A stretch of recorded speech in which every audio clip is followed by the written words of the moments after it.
আমার সকল নতুন যারা স্টুডেন্ট তাদের জন্য 2020-21 সিলেবাস অনুযায়ী তোমাদের জন্য আমি আজকে প্রথম লেকচার গুণগত রসায়ন। আমাদের প্রথম যে কথাগুলো না বললে নয়, বাজারে অনেক রাইটারের বই আছে, হয়তো অনেক স্যারেই বা অনেকজনেই বলবে যে রাইটারের বই ভালো, ওই রাইটারের বই ভালো নয়, কিংবা ওই রাইটারের বই ভালো, এই বইটা রাইটারের বই ভালো নয়। তো আসলে মূল কথা যেটা, ভালো বা মন্দ এখানে তফাৎ খুব একটা ভেরি করে না। সব রাইটারের বই প্রায় একই রকম, সামান্য কিছু কম বেশি থাকতে পারে। কাজেই বাজারে যে কোনো একটা রাইটারের বই আমরা A to Z পড়ার পর তার সঙ্গে আনুষঙ্গিক কোন বিষয়গুলো পড়তে হয় এগুলো আমি তোমাদের যদি দেখাই দিই, তাহলে মোটামুটি সব রাইটারের বই কমপ্লিট হবে। কাজেই কোনো একটা নির্দিষ্ট রাইটার নিয়ে মাথা ঘামাতে হবে। আমি যে রাইটারের বইটা থেকে পড়াবো, যে নির্দিষ্ট রাইটারের বই একটা ফলো করবো। প্রথম পত্র তোমাদের আমি গ্রুপে বলছিলাম, ডক্টর গাজী মোহাম্মদ আহসানুল কবির আর ডক্টর মোহাম্মদ রবিউল ইসলাম। বই না হলে তোমরা পড়িয়ে মজা পাবে না, আর বইয়ের একটা লাইনও তোমাদের বাদ দেওয়া যাবে না। কারণ ইন্টারমিডিয়েট পরীক্ষায় A+ পাওয়া যতটা সহজ, তার থেকে বড় কঠিন বিষয় হলো ভর্তি পরীক্ষা ভালো একটা জায়গায় টিকতে হবে। তো এর পাশাপাশি আমরা হাজারি নাকসারের বইটা পড়ব। তবে তোমাদের যদি কোনো অন্যান্য কোনো বইয়ের সমস্যা থাকে সেগুলো তোমরা পড়ার পর আমাকে জানাইতে পারবা। ভার্চুয়াল মিট ক্লাস হবে। তো ক্লাসের সিস্টেমটা আমি গ্রুপে বলছি। তো আমি এভাবে যে ক্লাস লেকচার দিচ্ছি, এটা তোমাদের 3টা করে সপ্তাহে বা 4টে লেকচার আমি দেবো।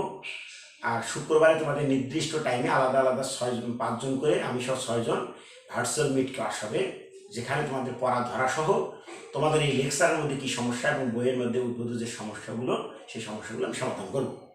তো আমি শুরু করতে যাচ্ছি তোমাদের বইয়ের গুণগত রসায়ন।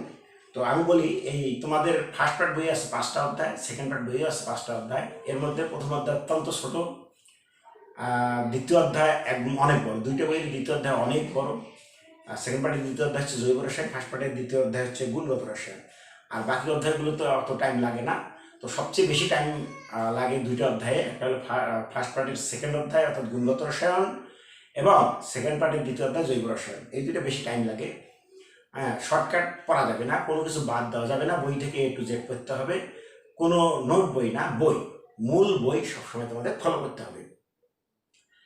তো যাই হোক, এখন আমি বলি রসায়ন প্রথম পত্র আমি পড়াতে যাচ্ছি। প্রথমে আমি পিরিয়ড 1 54 পৃষ্ঠায় দেওয়া আছে, পিরিয়ড 1 পরমাণু ও তার মূল কণিকা সমূহ। আমি দ্বিতীয় অধ্যায় থেকে পড়াশোনা শুরু করলাম। প্রথম অধ্যায়ে ল্যাবরেটরি রসায়ন, এগুলো সাধারণত ল্যাবরেটরিতে দিয়ে বা না ঢোকা পর্যন্ত প্রথম অধ্যায় না পড়াই ভালো। তাতে হয়তো একটু বোঝার সমস্যা হবে, খুব একটা সমস্যা না হলেও। আমাদের দ্বিতীয় অধ্যায় বেসিক অধ্যায়, এটা আমরা শিখব।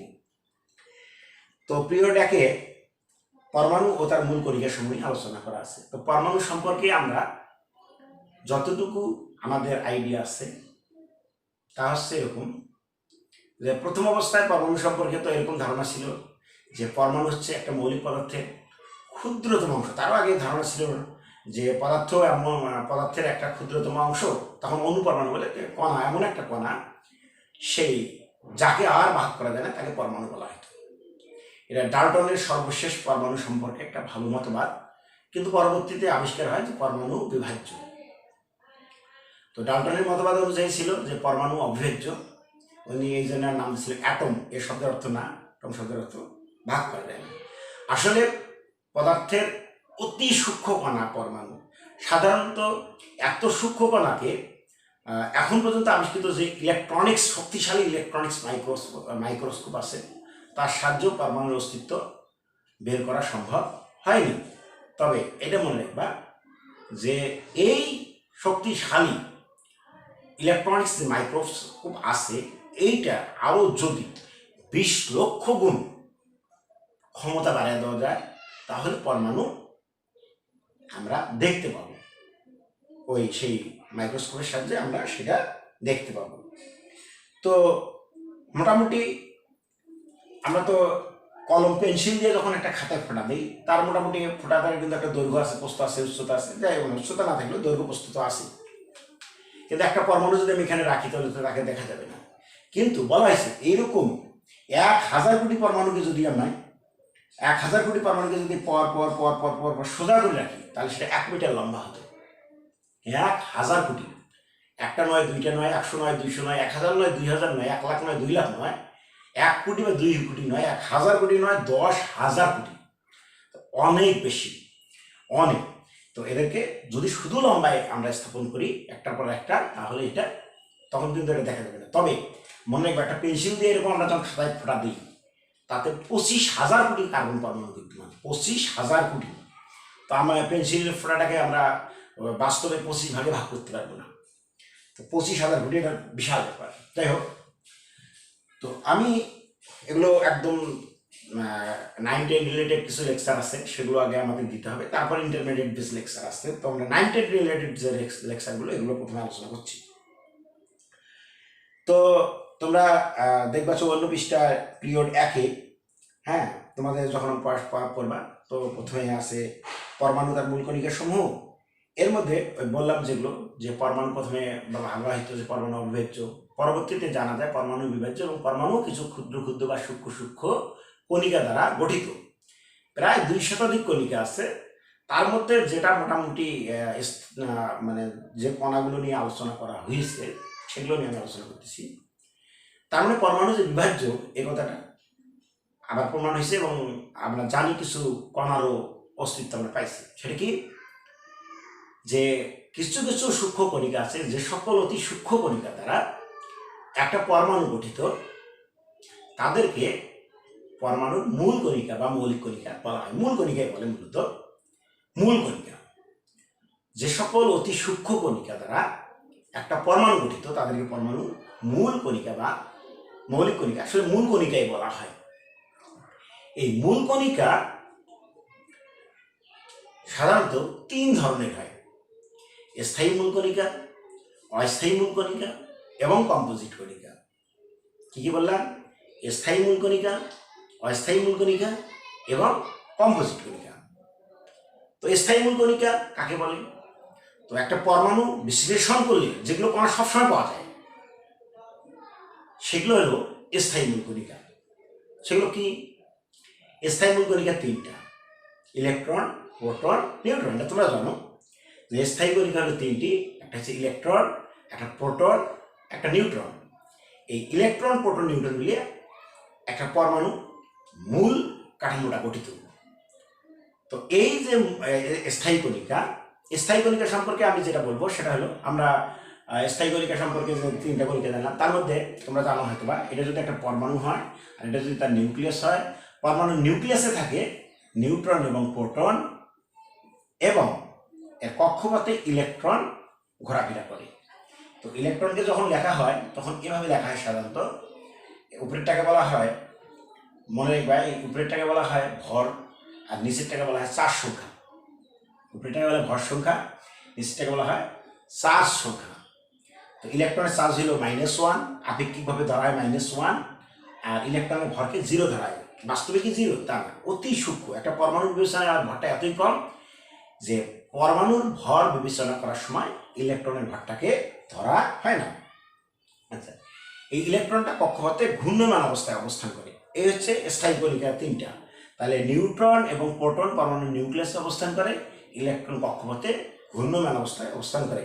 এই 3টা স্থায়ী কণিকা। তো একটা জিনিস এখানে তোমরা লক্ষ্য করো, যে আমাদের নিউক্লিয়াসে নিউট্রন, প্রোটন, কক্ষপথে ইলেকট্রন যে থাকে, এর মধ্যে প্লাস চার্জ হইল প্রোটনের, ইলেকট্রনের চার্জ হচ্ছে মাইনাস, আর নিউট্রনের কিন্তু কোনো চার্জ নাই। তো আমরা এগুলোকে স্থায়ী কণিকা হিসেবে বলতেছি। তাহলে সকল পরমাণুতে আছে, কিন্তু একমাত্র একটা ব্যতিক্রম পরমাণু আছে, হাইড্রোজেন। হাইড্রোজেন 1 তোমরা 9 যদি পড়ে থাকো দেখবা, এটা হলো প্রোটন সংখ্যা প্লাস নিউট্রন সংখ্যা, আর এটাকে বলা হয় শুধু প্রোটন সংখ্যা। তার মানে এটাও 1, এটাও 1, বিয়োগ করলে 0। প্রোটন সংখ্যা একটা আছে, কাজে এখানে নিউট্রন নাই। তার মানে কি, হাইড্রোজেন একমাত্র পরমাণু যার নিউক্লিয়াসে শুধু প্রোটন আছে, কোনো নিউট্রন নাই। তাহলে নিউট্রন স্থায়ী কণিকা হতে পারে না, যেহেতু সকল পরমাণুতে নাই।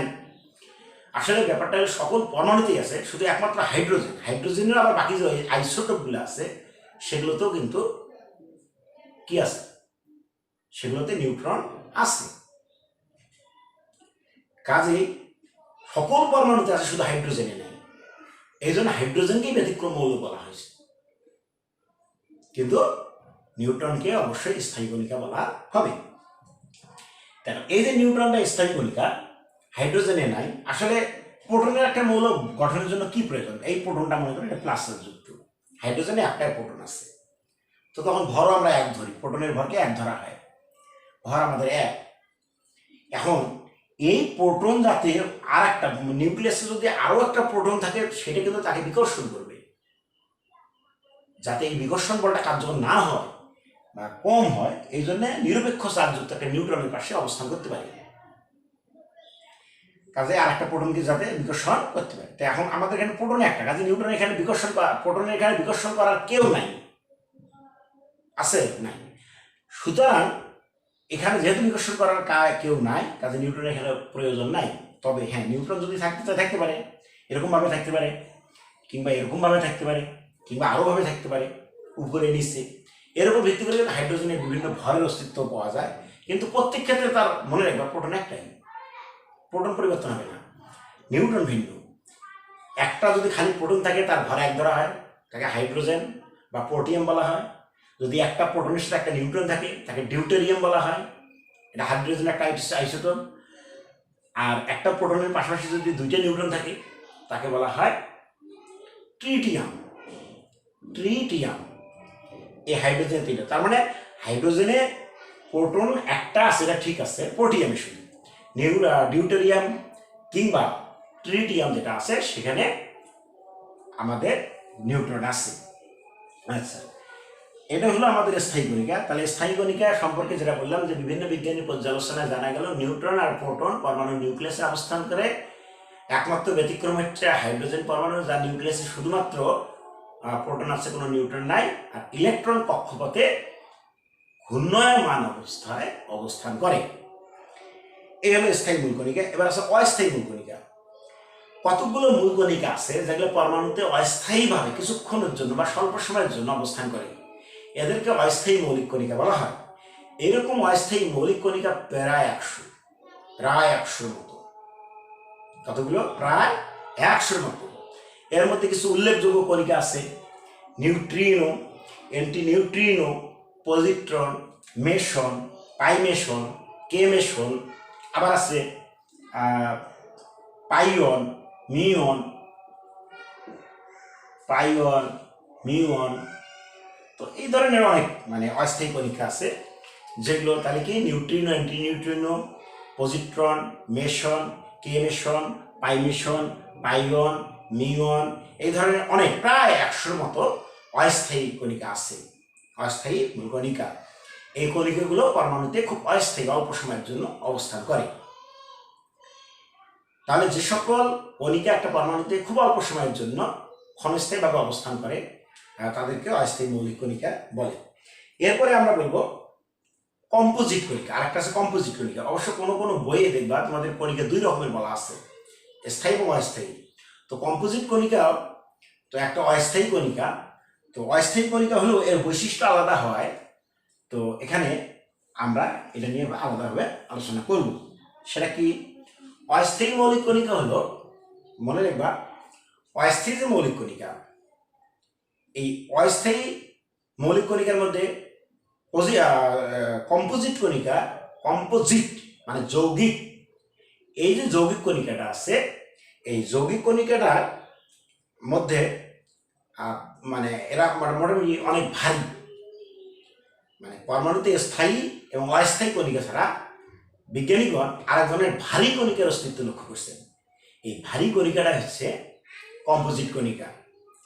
এই কম্পোজিট কণিকা বা যৌগিক কণিকাটা ডিউটেরিয়াম কণিকা, আলফা কণিকা।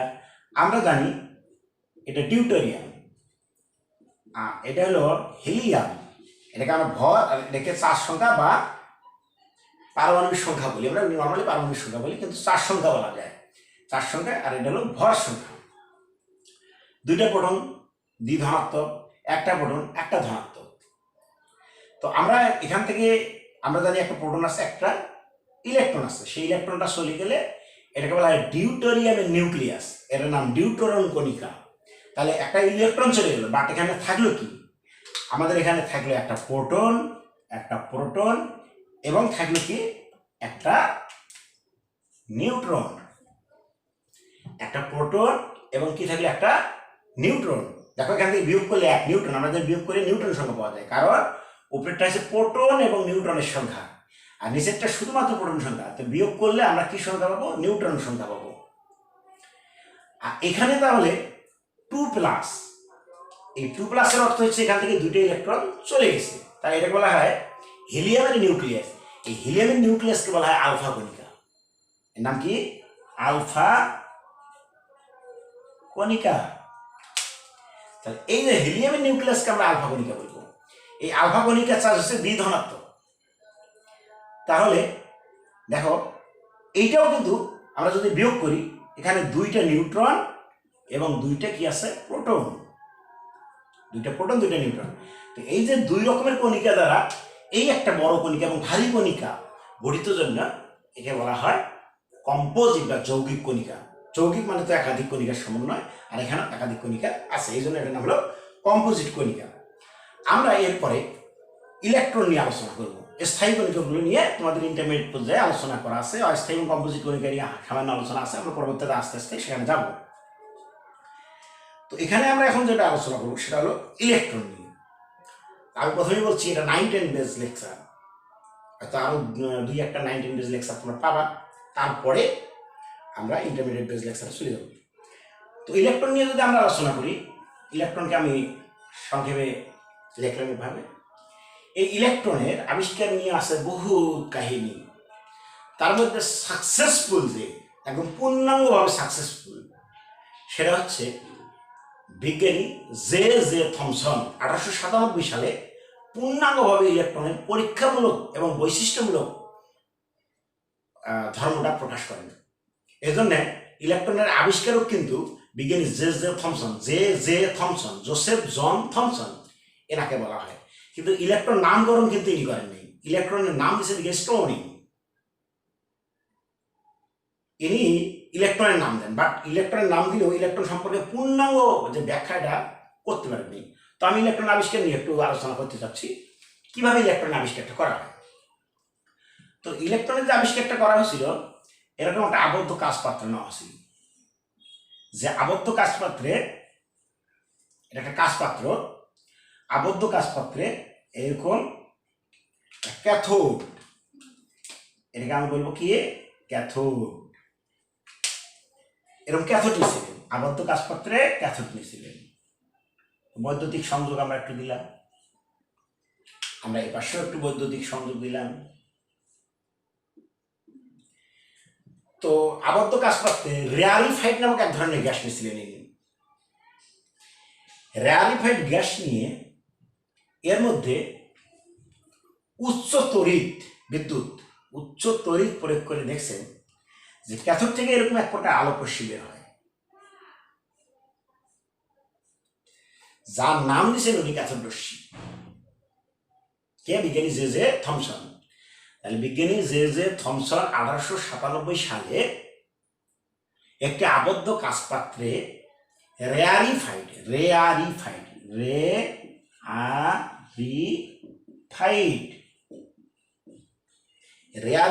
গ্যাস নিয়ে উহার মধ্যে উচ্চ তড়িৎ প্রয়োগ করে দেখছেন যে ক্যাথোড থেকে এক প্রকার আলোক রশ্মি বের হয়, যার নাম ক্যাথোড রশ্মি। এই ক্যাথোড রশ্মি চলার পথে বিদ্যুৎ ক্ষেত্রের মধ্যে দিয়ে চালনা করলে, এখানে বিদ্যুৎ ক্ষেত্রের কয়টা প্রান্ত? 2টা। কি কি? ধনাত্মক প্রান্ত এবং ঋণাত্মক প্রান্ত। এটা একটা বিদ্যুৎ ক্ষেত্র, এইটা একটা বিদ্যুৎ ক্ষেত্র। তো আমি বললাম এইটা ধনাত্মক চার্জযুক্ত আর এটা হচ্ছে ঋণাত্মক চার্জযুক্ত। তোমরা একটা জিনিস দেখো যে একটা আবদ্ধ কাচ পাত্রে রেয়ারিফাইড গ্যাস নিয়ে উহার মধ্যে উচ্চ তড়িৎ প্রয়োগ করে দেখছেন যে ক্যাথোড থেকে এক প্রকার আলোক রশ্মি বের হয়, যার নাম দিয়েছে ক্যাথোড রশ্মি। এই ক্যাথোড রশ্মি যখন যাচ্ছে তখন এটা বিদ্যুৎ ক্ষেত্রের মধ্যে দিয়ে চালনা করছে, প্লাস আর মাইনাস প্রান্তের মাঝ দিয়ে চালনা করেছে। তো চালনা করার পর দেখা গেছে এই রশ্মিগুলো এই রশ্মিগুলো বিদ্যুৎ ক্ষেত্রে এরকম করে আস্তে আস্তে ধনাত্মক প্রান্তের দিকে বেঁকে যাচ্ছে। কোন প্রান্তের দিকে? ধনাত্মক প্রান্তের দিকে।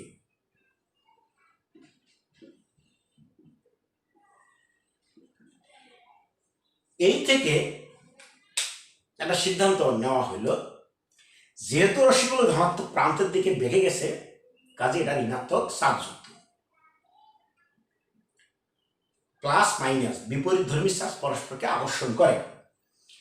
তাহলে রশ্মিগুলো ঋণাত্মক চার্জযুক্ত, এটা প্রমাণ হইল।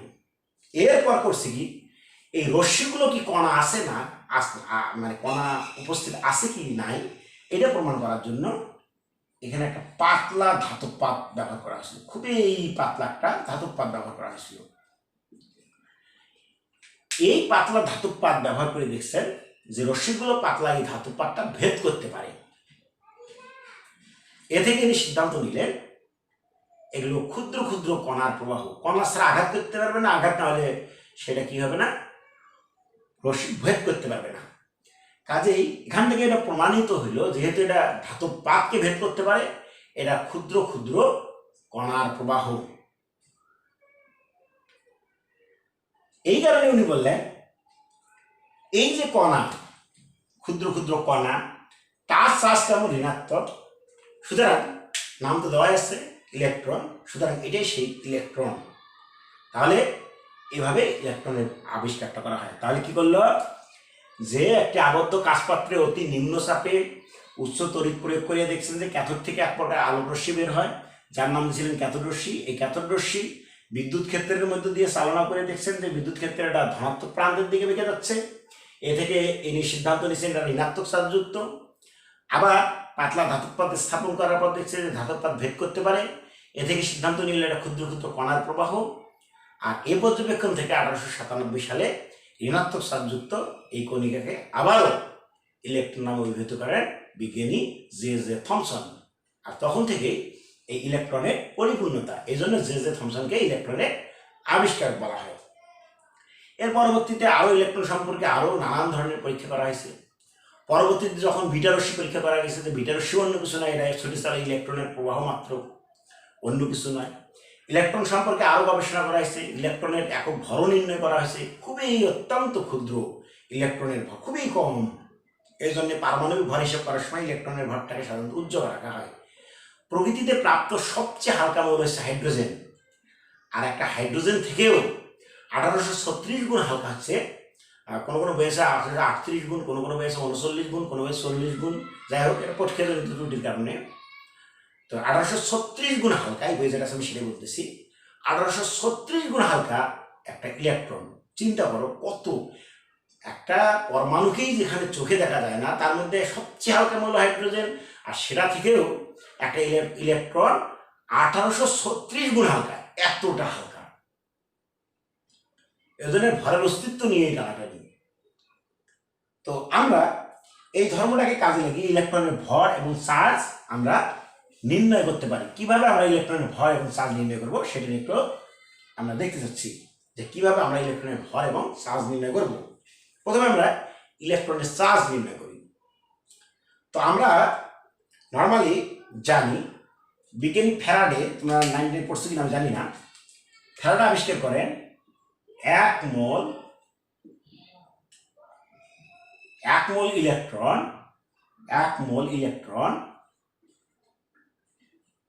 96,500 কুলম্ব বিদ্যুৎ চার্জ পরিবহন করতে পারে। এটা পরীক্ষামূলকভাবে প্রমাণ করা হয়েছে। এক মোল ইলেকট্রন 96,500 কুলম্ব বিদ্যুৎ চার্জ পরিবহন করতে পারে। তো এক মোল ইলেকট্রন মানে কতটি ইলেকট্রন? 6.023 গুণন 10⁻23 টি ইলেকট্রন, অ্যাভোগাড্রোর সংখ্যা। আমরা জানি যে কোনো কিছুর এক মোল মানে এটা। সুতরাং এতটি ইলেকট্রন 96,500 কুলম্ব বিদ্যুৎ চার্জ পরিবহন করে। অ্যাভোগাড্রোর সংখ্যাকে সাধারণত এন বা এন এ দ্বারা প্রকাশ করা হয়, কোথাও কোথাও এন, কোথাও কোথাও এন এ দ্বারা, একই জিনিস। আর এটাকে বলা হয় ফ্যারাডে আবিষ্কার করছে, জন্য ফ্যারাডে ধ্রুবক বলা হয়, এটাকে এফ দ্বারা প্রকাশ করা হয়। তাহলে একটি ইলেকট্রন বা এন সংখ্যক ইলেকট্রনের চার্জ 96,500 কুলম্ব বা এফ ফ্যারাডে। তাহলে এতটি ইলেকট্রনের তাহলে একটি ইলেকট্রনের চার্জ কত হবে? একটি ইলেকট্রনের চার্জ কত হবে? আমরা এই সূত্রে যদি লিখি তাহলে উপরে হবে এফ, নিচে হবে এন, অথবা যদি আমরা এটা দিয়ে লিখি উপরে হবে 96,500 কুলম, নিচে হবে 6.023 গুণন 10⁻23।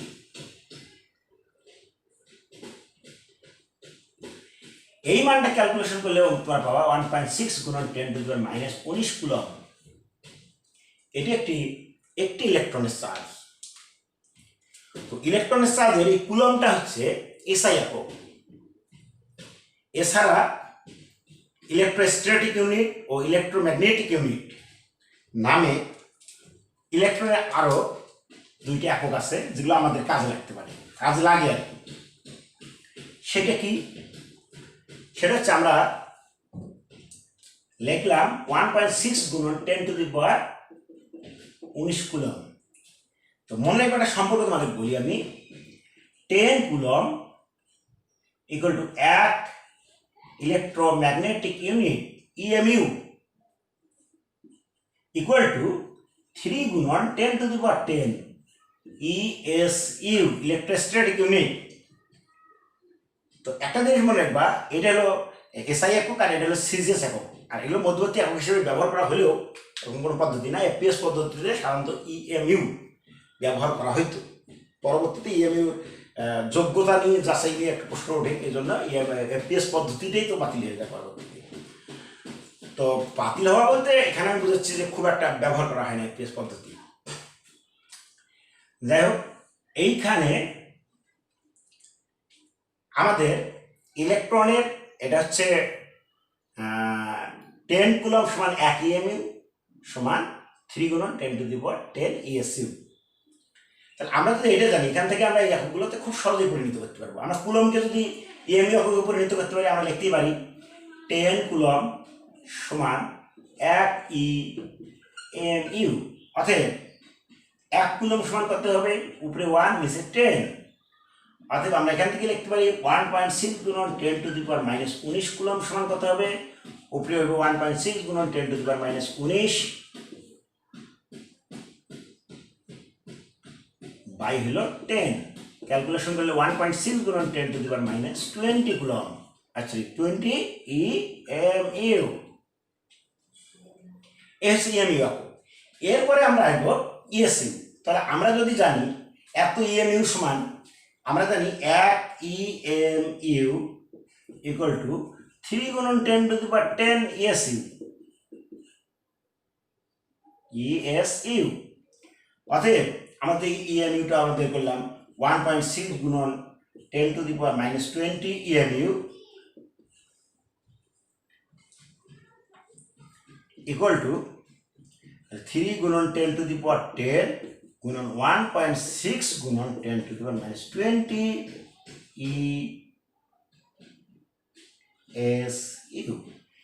এইটা ক্যালকুলেশন করলে মোটামুটি মান বাড়াবে 4.8 গুণন 10⁻−10 ইএসইউ। এই ইলেকট্রনের আমরা এটা কি নির্ণয় করলাম? চার্জ, বিভিন্ন এককে ইলেকট্রনের চার্জ। এরপরে আমরা ইলেকট্রনের ভর নির্ণয় নিব। ইলেকট্রনের ভর প্রথমে আমরা জানি, তো হাইড্রোজেন পরমাণুর ভর সম্পর্কে আমরা কিন্তু জানি যে হাইড্রোজেনের পারমাণবিক ভর হচ্ছে একটা প্রোটনের ভরের সমান, যেটা হচ্ছে 1. আমরা 008 কেউ জানে, কেউ লেখা অরিজিনালটা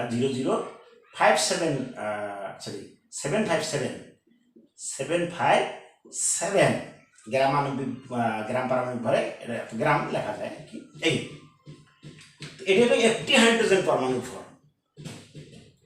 আসলে কি একটি হাইড্রোজেন পরমাণুর ভর? ভালো করে ভাবো তো। না, এটা পারমাণবিক ভর। আমরা পারমাণবিক ভরকে একও লিখি, তার মানে এটা হচ্ছে হাইড্রোজেনের পারমাণবিক ভর। পারমাণবিক ভরে কয়টা পরমাণু থাকে? 6.023 গুণন 10⁻23। তো আমরা জানি পারমাণবিক ভরে আণবিক ভরে অণুর সংখ্যা এবং পারমাণবিক ভরে পরমাণুর সংখ্যা সমান, সেটা 6.023 গুণন 10⁻23। তাহলে এই এত গ্রাম অরিজিনাল ভরটা যদি আমি ধরি, এত গ্রাম হাইড্রোজেনে কয়টা পরমাণু আছে? 6.023 গুণন 10⁻23, অর্থাৎ এমন সংখ্যা। তাহলে আমরা লিখতেই পারি যে 6.023 গুণন 10⁻23টি হাইড্রোজেন পরমাণুর ভর ইকুয়াল টু 1.00757 গ্রাম। এটা আমাদের জানা। এখন আমরা তাকে এখান থেকে কি করবো, একটি হাইড্রোজেন পরমাণুর ভর 1.00757 বাই 6.023 গুণন 10⁻23 এত গ্রাম। তা এখান থেকে আমরা কি করতে পারি, এটা ক্যালকুলেশন করে একটা মান বের করতে পারি। তো মান বের করার আগে একটা কথা বলি, এটা আমাদের কিসের ভর বের করলাম, একটি হাইড্রোজেন পরমাণুর ভর। আর তোমরা একটু আগে শিখলা একটা ইলেকট্রনের ভর হচ্ছে একটা হাইড্রোজেন পরমাণুর ভরের থেকে 1836 গুণ হালকা, তার মানে 1836 গুণ কম। তাহলে আমরা যদি 1.0075 বাই 6.023 গুণন 10⁻23 কে 1/1836 দিয়ে ভাগ করি, 1/1836 গুণ করি, তাহলে কি হবে, আমাদের একটি ইলেকট্রনের ভর পাবো। সেটা কত হবে, সে ভরটা হবে 9.11 গুণন 10⁻⁻28 গ্রাম। এই হচ্ছে একটি ইলেকট্রনের ভর। তাহলে ইলেকট্রনের ভরটা আমরা কি, আমরা জানি অ্যাভোগাড্রো সংখ্যক পারমাণবিক অ্যাভোগাড্রো সংখ্যকের ভর হচ্ছে পারমাণবিক ভর। এখান থেকে একটি হাইড্রোজেন পরমাণুর ভর বের করব। আর যেহেতু আমরা এটা জানি একটা ইলেকট্রনের ভর একটা হাইড্রোজেন পরমাণুর ভরের 1836 ভাগের 1 ভাগ, সুতরাং একটি হাইড্রোজেন পরমাণুর ভর বের করার পর 1836 ভাগের 1 ভাগ করলেই আমরা একটা ইলেকট্রনের ভর পাওয়া যাবে। তাহলে এটা হচ্ছে একটি ইলেকট্রনের ভর। এই ইলেকট্রন সম্পর্কে নিয়ে মোটামুটি আলোচনা। ইলেকট্রন কক্ষপথে, একটা পরমাণু কক্ষপথে ঘূর্ণমান অবস্থায় অবস্থান করে, এটা আমরা জানলাম ঋণাত্মক চার্জ, এটা জানলাম। হ্যাঁ, এটি একটি পরমাণু মৌলিক কণিকা, এটা পরমাণু অপরিহার্য একটি মৌলিক কণিকা। একটা ইলেকট্রন সাধারণত রাসায়নিক ধর্ম নির্ধারণ করে, বহিঃস্তরের ইলেকট্রনগুলো ইলেকট্রন আদান প্রদানের মাধ্যমে রাসায়নিক ধর্মগুলো এর মানে ব্যাখ্যা করা যায়। এই হচ্ছে ইলেকট্রন সম্পর্কে আলোচনা। আমরা পর্যায়ক্রমিকভাবে প্রোটন, নিউট্রন এবং প্রোটন নিউট্রন নিয়ে আলোচনা করব।